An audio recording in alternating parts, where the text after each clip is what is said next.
अखिल भूमंडलीय सर्व शिरोमणि मुनि समाज के संस्थापक आदि मुनीश्वर योगेश्वर सदगुरुदेव शिव मुनि महाराज की जय। उपस्थित मुनि वृंद, साधु सज्जन वृंद, संत वृंद, साधक वृंद, आध्यात्म ज्ञान के जिज्ञासु और प्रेमियों, सभी श्रोता वृंद, आप सबको मेरा कोटिशः नमन, सप्रेम जय जीव। तो आध्यात्मिक चर्चा चल रही है और हम लोग सदगुरुदेव शिव मुनि महाराज रचित ग्रंथ निरोग होने का अद्भुत उपाय पर चर्चा कर रहे हैं और यह है अध्याय 10। सदगुरुदेव लिखे हैं जीवनी शक्ति और प्रकृति चिकित्सा, उसी पर चर्चा चल रही है और हम लोग आगे पढ़ेंगे आज, है ना। हम केवल उन्हीं वैद्यों और डॉक्टरों को नहीं कहते जो बीमारी को बढ़ा देते हैं। जो बीमारी को अच्छा कर देते हैं वह भी मनुष्य का अपकार ही करते हैं, क्योंकि यह अपनी दवा की शक्ति से सफाई के कार्य को सफाई हो जाने के कुछ दिन पहले ही बंद कर देते हैं। इससे कुछ दिनों, महीनों या वर्षों के बाद वही या कोई दूसरा रोग वहीं या किसी दूसरे अंग में बहुत ही दुखदाई और भयंकर रूप धारण करके आता है। बड़ी विचित्र बात है। यदि हम लोग इस बात को नहीं समझेंगे तो परेशान हो जाएंगे, है ना। सदगुरुदेव क्या कह रहे हैं? हम केवल उन्हीं वैद्यों और डॉक्टरों को नहीं कहते जो बीमारी को बढ़ा देते हैं। सदगुरुदेव कह रहे हैं कि सब वो जो डॉक्टर है बीमारी को बढ़ा देते हैं, सिर्फ उनसे हम नहीं कह रहे हैं जो बीमारी को अच्छा कर देते हैं वह भी मनुष्य का अपकार ही करते हैं। जो अच्छा भी कर देते हैं डॉक्टर, वो भी मनुष्य का अपकार ही करते हैं, कह रहे हैं। क्योंकि यह अपनी दवा की शक्ति से सफाई के कार्य को सफाई हो जाने के कुछ दिन पहले ही बंद कर देते हैं। क्योंकि कुछ दवाई की शक्ति से जो साफा सफाई का कार्य चल रहा था उसको कुछ दिन पहले ही बंद कर देते हैं।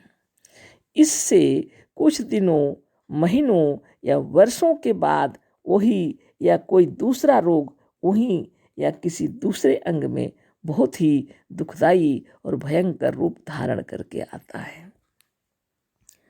क्या किया जाए बताइए। अत्यंत पीड़ित होने पर तो दवाई तो खाते ही हैं, है ना। तो कहने का मतलब यह है, इस पीड़ा से निजात पाने का एक ही उपाय है, सुबह सवेरे जग कर योगाभ्यास करना चाहिए, है ना। और बहुत प्रेम से अपना जो कुछ भोजन है खुशी से खाना चाहिए और बाहर दुनिया में भी आनंद से रहना चाहिए, है ना। तो मन में शुद्धता हो, निर्मलता हो, है ना। और शरीर को शुद्ध रखने के लिए शौच, संतोष, तप, स्वाध्याय, ईश्वर प्रणिधान का पालन भी करना होगा। तो यम नियम का पालन बहुत जरूरी है। अष्टांग योग का पालन बहुत जरूरी है। अगर अष्टांग योग का पालन करते हैं तो जो आप भोजन करते हैं उसके जो तत्व हैं अमृत में परिणत हो जाएंगे, है ना। शरीर स्वस्थ, निर्मल और निरामय हो जाएगा। अन्न, फल, दूध, कंदमूल जो कुछ भी है ना, खाने पीने की जो चीज़ है उन्हीं को अपने तरीके से रुचि अनुसार खाना चाहिए। तो सदगुरुदेव हम लोग को क्यों शिक्षा दे रहे हैं? ये जो दवाइयाँ हम लोग खा रहे हैं, बहुत शौक हो गया है हम लोग को दवाई खाने का। क्या ऐसी बात नहीं है, लेकिन कुछ दिनों के अंतराल में, कुछ काल के बाद ऐसी स्थिति आ गई है, हर बात में औषधि खाना पड़ रहा है। हर समय औषधि खाना पड़ रहा है। क्यों खाना पड़ रहा है? जैसे पानी हम लोग जो पीते हैं वो फिल्टर होके आ रहा है। उसमें तरह तरह की औषधियाँ डाली हुई हैं, तब वो फिल्टर होके पानी आ रहा है। उसको फिर और फिल्टर करके हम लोग पीते हैं, क्योंकि उसका जो गंध है अपने आप सहा नहीं जाता। यानी आत्मदेव कह रहे हैं यह जल पीने लायक नहीं है, लेकिन हम लोग पी रहे हैं, है ना। आज स्थिति ऐसी है। हम लोग को निर्मल जल कहाँ मिलेगा? गांव में कभी रहते थे हम लोग, है ना, तो क्या था, कुएं से पानी ले लिए, पी लिए, है ना, बहुत सुंदर जल था। आज तो गांव में भी जाइए तो उसमें भी डाल देते हैं औषधियाँ। कभी हम लोग गांव में रहते थे तो औषधि डाल देते, एक एक महीना तक परेशानी छूटती थी जब तक उसका गंध खत्म ना हो जाए। यानी आत्मदेव आपको बतला रहे हैं यह पानी पीने लायक नहीं है, लेकिन पी रहे हैं हम लोग, मजबूर हैं। कहाँ जाएं? कहाँ से पानी लाएं और पिएं? हाँ, बात ऐसी है। औषधियाँ जो शरीर को शुद्ध करती हैं, लेकिन वो औषधियाँ भी कभी कभी हानिकारक हो जाती हैं, है ना। यह भी आप शहरों में ज़्यादातर क्या देखते हैं, किसकी गैस्ट्रिक का प्रॉब्लम है, एसिडिटी का प्रॉब्लम है, ये सब क्यों हो रहा है? इसीलिए कि शुद्ध जल पीना मुश्किल हो गया है ना। तो इन सबको भी ठीक कर सकते हैं आप निरंतर ध्यान तपस्या करते हुए, है ना। क्या बताऊं मैं, है ना। जब हम सुने कि अब हम लोग को टाउन जाना पड़ेगा, शहर की ओर जाना पड़ेगा बच्चों की पढ़ाई लिखाई के लिए, है ना, और हमने पहले से सुन रखा था कि शहर में जो पानी आता है वो पूरा नदी का पानी को साफ करके भेजा जाता है, उसमें तरह तरह की औषधियाँ डाली हुई हैं, है ना। इसीलिए लोग शहर में जितने लोगों को देखिए गैस्ट्रिक का प्रॉब्लम हो जाता है। मैंने अपने आत्मदेव से कहा अगर ऐसी जगह जा रहे हैं तो ध्यान तपस्या करना पड़ेगा, है ना, अच्छा से, नहीं तो फिर हमें भी गैस्ट्रिक हो जाएगा, है ना। तो इसलिए हम साधन तो पहले भी बहुत अच्छा से करते थे, लेकिन शहर में आने के बाद हमने ध्यान लगा कर साधन किया। अभी तक हमारे भीतर कोई ऐसे गैस्ट्रिक का, एसिडिटी का कोई प्रॉब्लम नहीं है। हम वही पानी पीते हैं सब लोग जो पी रहे हैं, है ना।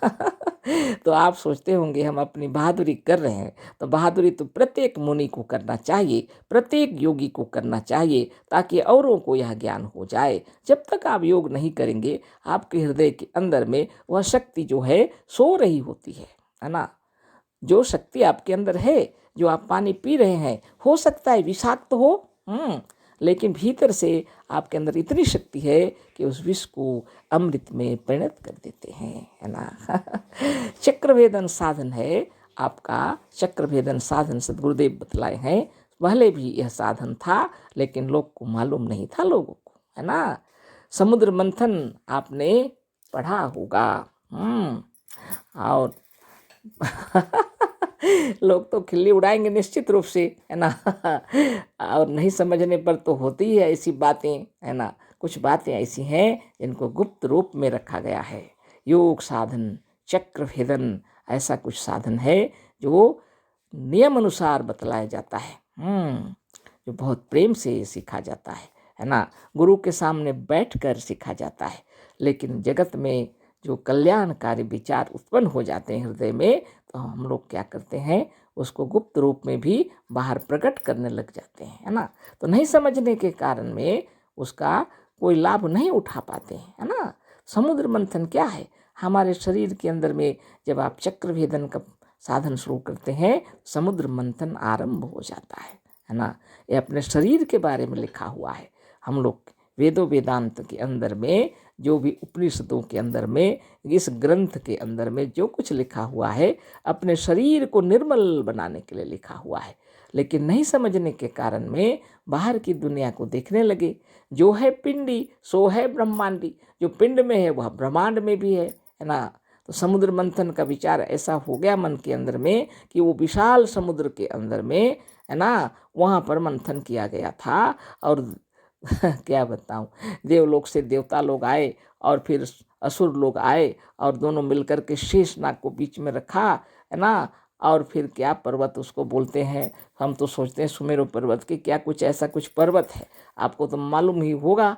उस पर्वत को रखा गया और उस पे शेषनाग को बांध दिया गया और बस खींचने लगे, है ना। देवताओं को कठिनाई हुई जब, तो असुरों को बुला लिए, है ना, और फिर वो मंथन चालू हो गया। इतना मथा गया, उसके बाद में बंद थक गए तो बंद कर दिए। तो सांप भी थक गया, तो वो क्या करे, वो थके नहीं थे तब तक अमृत निकलने लगे ना अपने मंथन से, तो वो सब चक्कर में पड़ गए वो लोग। वो अमृत पीने का चक्कर में ये भूल गए, और इधर सांप जो था वो थक गया था ऐसा, और वो मैंने उल्टी कर दिया, तो वो हो गया जहर।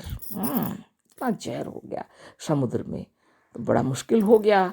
वो तो अपने जितने देव और असुर जो हैं वो तो अपना अमृत को अपना लूटपाट में लग गए। लेकिन शिव जी वो सोच में पड़ गए, है ना। इतना गरल जब है, इतना जहर जब है, इसको यदि कोई पिएंगे तो जीव मात्र के लिए अहित हो जाएगा, है ना, अनर्थ हो जाएगा। है ना, लोग मर जाएंगे कितने, है ना। इसलिए उन्होंने उस जल को पी लिया जो जहरीला था, नीलकंठ कहलाए। धन्य हो आत्मदेव की जय, सदगुरुदेव शिवमुनि महाराज की जय। अगर सदगुरुदेव शिवमुनि महाराज नहीं आते तो हम भी यही सोचते कि समुद्र में ही मंथन हुआ था, लेकिन नहीं, वहाँ पर हुआ था मंथन। आपके शरीर में 24 घंटे समुद्र मंथन हो रहे हैं, है ना। और इसी को जब विधि विधान के साथ आप चक्र भेदन साधन करेंगे तो आपके अंतरात्मा, आपके शिव जी, है ना, जो भीतर में विराज रहे हैं, वो जितना जहर को अमृत में परिणत कर देंगे, है ना।